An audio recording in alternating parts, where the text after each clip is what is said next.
Imagine going on a road trip where you make 42 stops, take 40 years to reach your destination, and once you get there, you find out you have to start dividing up the land. Yeah, and there are cities for people who accidentally commit manslaughter. That's what we're getting into today. Hey everyone, and welcome to the Unadorned Bible, the channel where we're reading chronologically through the Bible in 1 year. I am so glad you joined us today. So glad you're here. Today is day 66 of our journey, and we are diving into Numbers 33 through 35.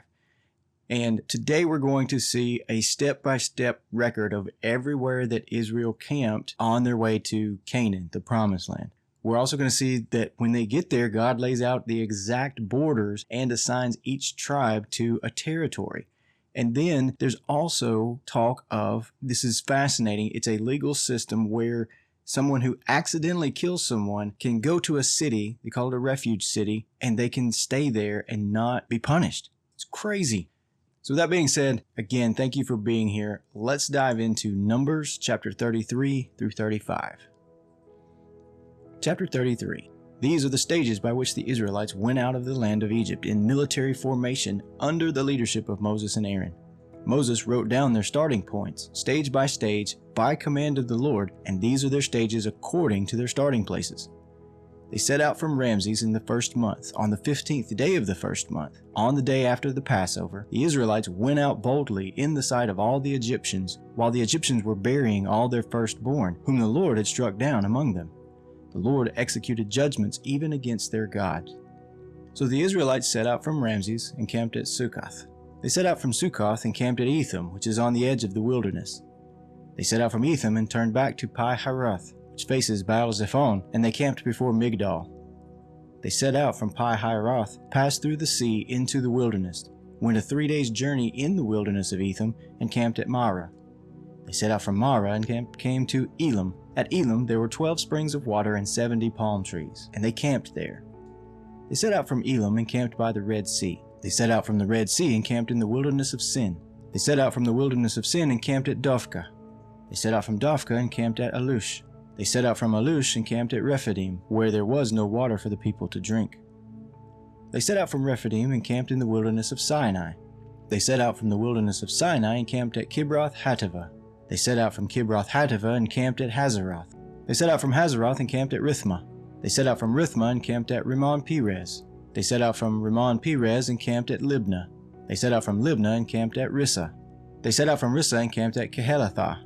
They set out from Kehelathah and camped at Mount Shafir.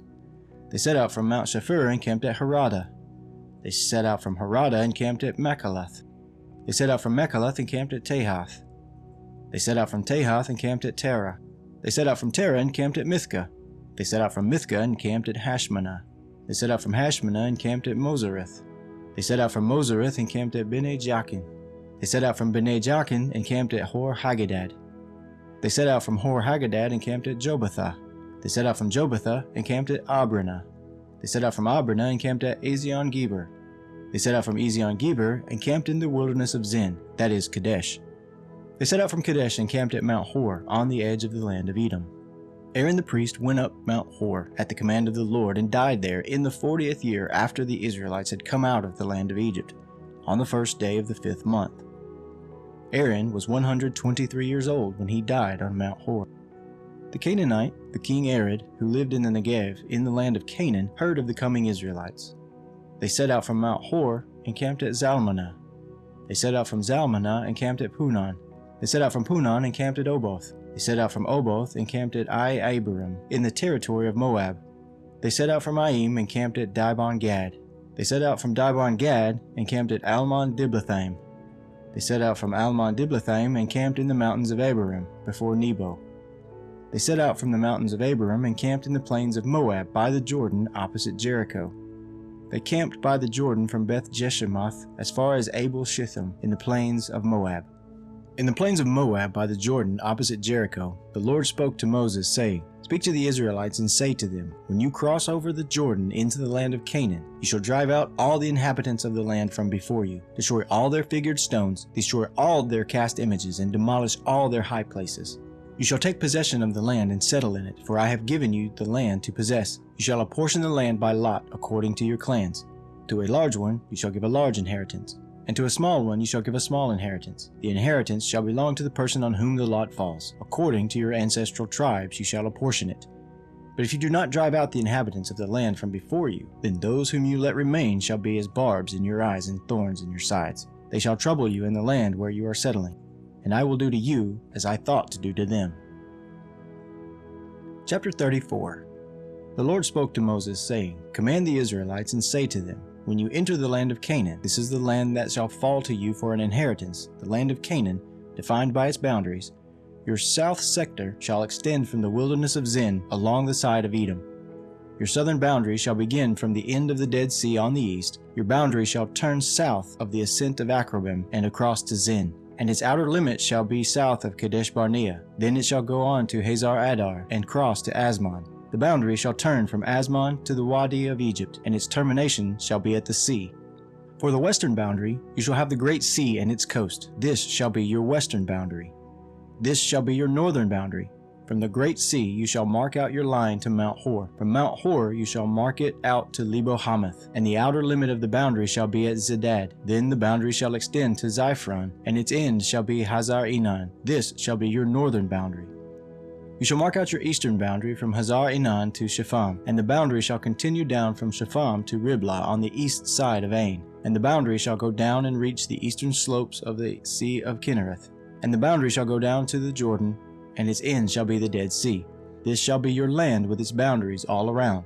Moses commanded the Israelites, saying, This is the land that you shall apportion by lot, which the Lord has commanded to give to the 9 tribes and to the half-tribe. For the tribe of the Reubenites by their ancestral houses, and the tribe of the Gadites by their ancestral houses, have taken their inheritance, and also the half-tribe of Manasseh.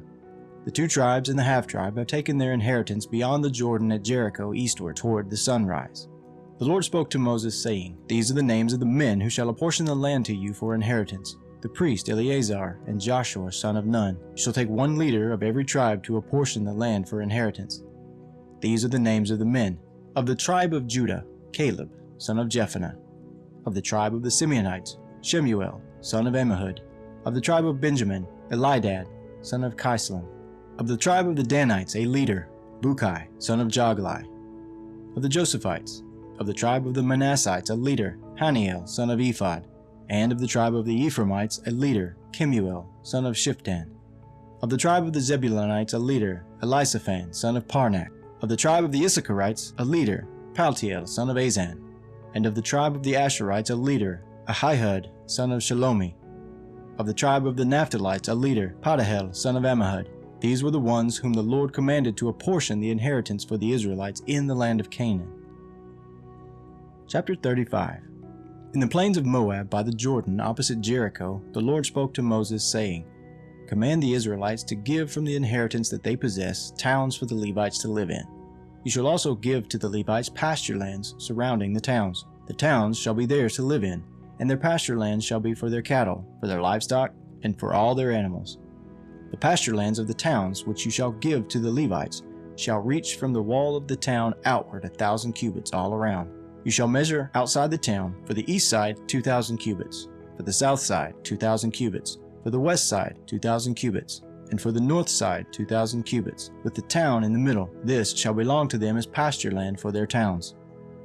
The towns that you give to the Levites shall include the 6 cities of refuge, where you shall permit a slayer to flee, and in addition to them you shall give 42 towns. The towns that you give to the Levites shall total 48, with their pasture lands.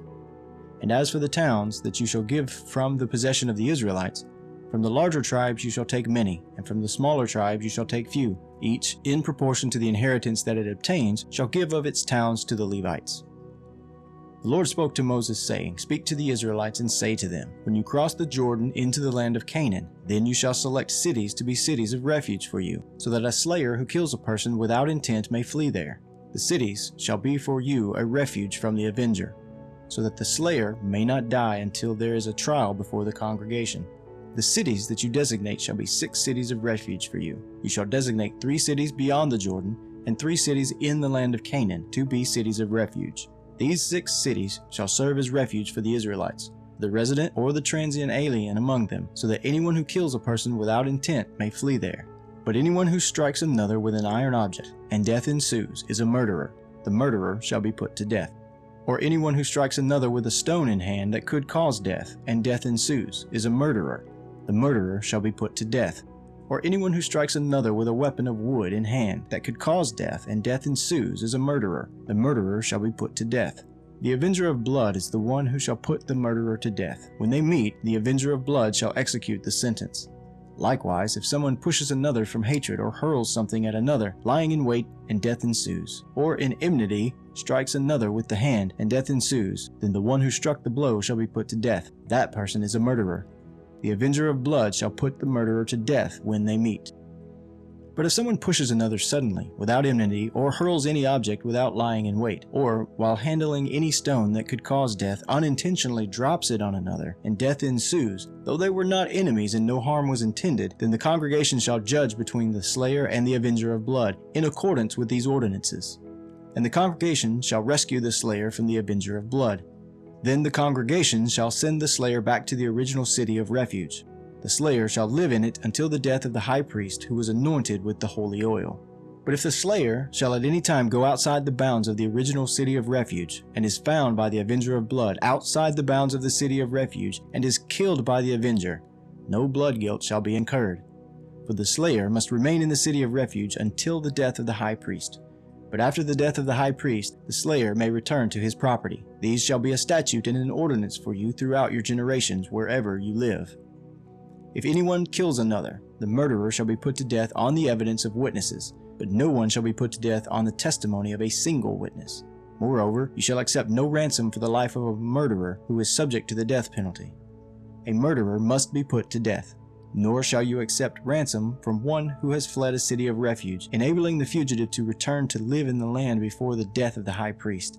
You shall not pollute the land in which you live, for blood pollutes the land, and no expiation can be made for the land for the blood that is shed in it, except by the blood of the one who shed it. You shall not defile the land in which you live, in which I also dwell, for I, the Lord, dwell among the Israelites. This ends the reading for today. So, after 40 years and 42 stops, they camped 42 times. Can you imagine that? Israel is finally about to settle down.